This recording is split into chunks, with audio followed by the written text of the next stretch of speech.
मीनाल सोचों में गुम थी। ये अनाया के दिमाग में आखिर चल क्या रहा है? इसे अब्बू की फिक्र कब से होने लगी? कहीं इसे पता तो नहीं लग गया कि प्रीशा ने बारी से शादी से इनकार कर दिया है और ये एक बार फिर बारी से शादी के ख्वाब देखने लगी हो। बहाने बहाने से बारी से मिलने की बात करने की कोशिश करती हो और फिर चच्ची जान ये कहें कि अनाया को अपने चचा की बहुत फिक्र है। इसका मतलब है अनाया अब्बू के दिल में जगह बनाकर बारी के दिल में दाखिल होना चाहती है।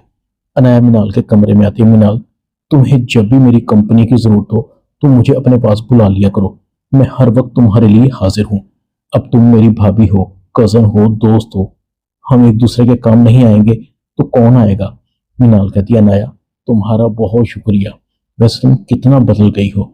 अनाया दिल ही दिल में कहती है, मतलब हो तो गधे को भी बाप बनाना पड़ता है। अगर एक बार बारी से मेरी शादी हो जाए फिर तुम्हारा और तुम्हारे बाप का वो हशर करूंगी कि तुम याद रखोगे। दोनों दोनों बाप बेटी हमें बेवकूफ बना रहे थे। मीनाल कहती है, अनाया किन सोचों में गुम हो गई हो? अनाया कहती है, कभी कभार सोचती हूँ तो खुद को बहुत शर्मिंदा पाती हूँ। मेरी वजह से तुम्हारा और राहिल का रिश्ता टूट गया था। शुक्र अदा करती हूँ कि फिर से तुम एक हो गए, वरना मैं सारी उम्र खुद को माफ न करती। जैसे ही अनाया मीनाल के कमरे से बाहर निकलती है, शूफ्ता बेगम कहती है, शाबाश, मेरी बेटी बहुत समझदार हो गई है। मीनाल को बारी तक पहुंचने की सीढ़ी समझो। अनाया कहती है, अम्मी इसकी और कितनी खुशामद करूं? याद रखें अम्मी, अगर ये मेरे और बारी के रिश्ते में रुकावट बनी तो मैं इसकी जिंदगी जहन्नुम बना दूंगी, तलाक दिलवा दूंगी इसे। शूफ्ता बेगम कहती है, कंट्रोल कंट्रोल। एकदम पटरी से उतर जाती हो। अब बारी से तुम्हारी शादी कोई नहीं रोक सकता। अनाया कहती है, आप भी अब्बू से बात करें ना, क्यों देर कर रहे हैं वो? शूफ्ता बेगम कहती है, अगर तुम अपने गुस्से पर कंट्रोल करती तो मीनाल के साथ तुम्हारी शादी भी हो जाती। अनाया कहती है, हो गई ना गलती, अब कब तक पुरानी बातों को याद दिलाती रहेंगी? पिछले कफारे अदा कर तो रही हूँ, वरना मीनाल की खुशामद करती मेरी जूती।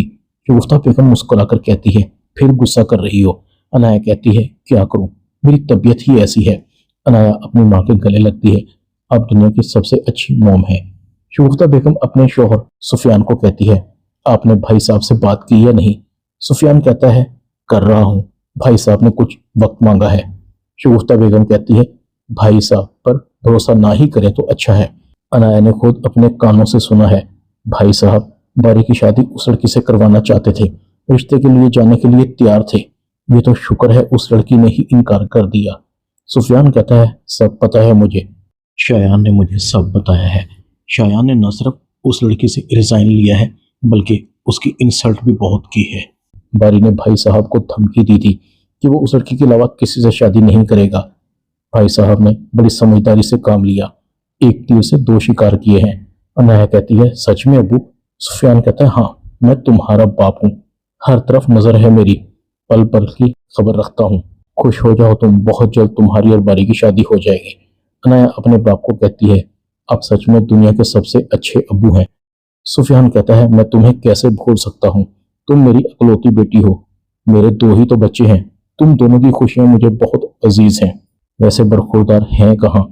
अच्छी शादी हुई है राहील की, बाप से मिलने से भी गया। शायान बारी के पास आता है, देखो बेटा, जो उस लड़की ने किया गलत किया, उसकी बेवफाई को रोक मत बनाओ, आगे बढ़ो। मैं अब बूढ़ा हो गया हूँ, मीनाल की शादी हो गई, चाहता हूँ तुम्हारी भी शादी हो जाए, तुम्हारे बच्चे हों, मैं उनको फलता फूलता देखूं। अब ये ऑफिस वगैरह की जिम्मेदारियां मुझसे नहीं संभलती। तुम जानो ऑफिस जाने, मुझे इन जिम्मेदारियों से फारिग कर दो। बारी कहता है, डैड अभी मुझे सोचने का कुछ वक्त चाहिए। शायान कहता है, जल्दी सोचो, अब मेरे पास ज्यादा वक्त नहीं है। बारी कहता है, डैड कैसी बातें कर रहे हैं आप? आपका साया हमेशा हमारे सर पर रहे। इतने में अनाया भी आ जाती है। शायान अनाया को देखकर बहुत खुश होता है। बारी कहता है, तुम इतनी सुबह सवेरे खैरियत तो है? अनाया कहती है, बारी क्या तुम्हें मेरा यहाँ आना अच्छा नहीं लगता? मैं ताया जान के पास आती हूँ, अब मीनाल तो है नहीं, आखिर किसी को तो ताया जान का दिल बहलाना है ना। वैसे ताया जान, आप मुझे अपनी बेटी तो समझते हैं ना? शायान कहता है, मैंने कभी तुम में और मीनाल में फर्क नहीं किया। अनाया कहती है, मजाक कर रही थी, मैं अच्छी तरह जानती हूँ आप मुझसे बहुत प्यार करते हैं। अनाया दिल ही दिल में कह रही थी, एक बार मेरी शादी बारी से हो जाए। दूसरी तरफ अलीज़ा की मां बनने की खबर आती है। الماس بیگم بہت خوش ہوتی ہے۔ خدا کا شکر ہے، بہت خواہش تھی اس گھر میں زہیب کے بچے ہوں، مجھے دادی دادی کہیں۔ الماس بیگم علیزہ کو کہتی ہے، آج سے تم اپنا خیال رکھو گی، کوئی کام کاج نہیں کرو گی، تمہیں کسی بھی چیز کی ضرورت ہو تو مجھے بتانا۔ علیزہ کہتی ہے، جی آنٹی۔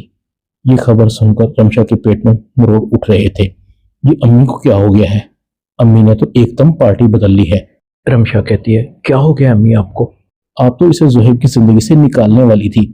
الماس بیگم کہتی ہے، میں نے ارادہ بدل لیا ہے رمشا، علیزہ کو اپنی بہو تسلیم کر لیا ہے، وہ مجھے اس گھر کا وارث دینے جا رہی ہے۔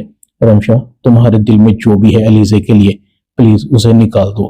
علیزہ بری لڑکی نہیں ہے، میں نے عمر گنوائی ہے، اور پھر میرا بیٹا جو اس کے ساتھ بہت خوش ہے، مجھے کچھ نہیں چاہیے۔ رمشا کہتی ہے، آپ خوش ہو جائیں، آپ کا بیٹا خوش ہو، مگر میں نے اپنا مقصد تبدیل نہیں کیا، زہیب کی دوسری شادی تو میں کروا کر رہوں گی۔ الماس بیگم کہتی ہے، اب تمہیں میں کیسے سمجھاؤں؟ باری پریشے کو دیکھتا ہے، یہ پریشے کہاں جا رہی ہے؟ باری پریشے کا پیچھا کرنا شروع کر دیتا ہے۔ پریشے ایک آفس کے سامنے رکتی ہے۔ باری کہتا ہے، یہ تو کسی کمپنی کا آفس ہے، اس کا مطلب ہے پریشے یہاں جاب کے لیے آئی ہے۔ یہ تو کہہ رہی تھی کہ اس کی شادی ہونے والی ہے، اس وجہ سے اس نے ریزائن کیا ہے، اس کا مطلب ہے اس نے مجھ سے جھوٹ بولا ہے۔ مگر علیزہ نے بھی مجھے یہی بتایا تھا، حقیقت کا مجھے پتہ لگانا پڑے گا۔ اگر اسے جاب ہی کرنی تھی تو ہمارے آفس سے استعفیٰ دینے کی کیا ضرورت تھی؟ بری منال کو کال کرتا ہے، منال، پریشے کی شادی نہیں ہو رہی، اس نے مجھ سے جھوٹ بولا تھا، وہ جاب کی تلاش کر رہی ہے۔ منال کہتی ہے، اچھا، حیرت ہے۔ منال کہتی ہے، باری تم نے اس سے پوچھا؟ باری کہتا ہے، نہیں۔ باری پریشے کے انتظار میں تھا۔ جیسے ہی پریشے گھر سے نکلتی ہے، باری اپنی گاڑی روکتا ہے، پریشے میری بات سنو، گاڑی میں بیٹھو۔ پریشے آگے بڑھنے لگتی ہے۔ باری کہتا ہے، پریشے تم نے مجھ سے جھوٹ کیوں بولا کہ تمہاری شادی ہو رہی ہے؟ پریشے کہتی ہے، ہاں تو میری شادی ہو رہی ہے نا، تمہیں اس سے کیا، کیوں میرا پیچھا کر رہے ہو؟ باری کہتا ہے، پریشے میں سچ جاننا چاہتا ہوں، مجھے لگ رہا ہے کہ تم نے مجھ سے جھوٹ بولا ہے، اگر تمہیں میں پسند نہیں تھا تو شادی نہ کرتی، مگر جاب چھوڑنے کی کیا ضرورت تھی؟ تم واپسی سے اپنی جاب شروع کرو، دیکھو تمہیں وہاں کوئی مسئلہ ہے تو مجھے بتاؤ، تمہاری سیلری بڑھا دیتا ہوں۔ پریشے کہتی ہے، باری میرا تماشا مت بناؤ، لوگ دیکھ رہے ہیں، میں تمہاری کمپنی میں جاب نہیں کر سکتی، بس یہ میرا فائنل فیصلہ ہے۔ پریشے رینٹ کی گاڑی میں سوار ہو جاتی ہے۔ باری کہتا ہے، جی پاگل لڑکی ہے، اسے سمجھانا بہت مشکل ہے، مجبوراً مجھے پریشے کے گھر جانا پڑے گا، دادی اور آنٹی سے بات کروں گا، تب مجھے یہ بھی پتہ لگ جائے گا کہ پریشے کے جاب چھوڑنے کی آخر وجہ کیا ہے۔ ڈرامہ رحمت میں اتنا ہی۔ چینل کو سبسکرائب کر دیں، ویڈیو کو لائک کر دیں اور بیل آئیکن کے بٹن کو دبا کر آل پر کلک کر دیں تاکہ آپ کو میری نئی آنے والی ویڈیو کو نوٹیفیکیشن فوراً مل سکے۔ اپنا خیال رکھیے گا۔ اللہ حافظ۔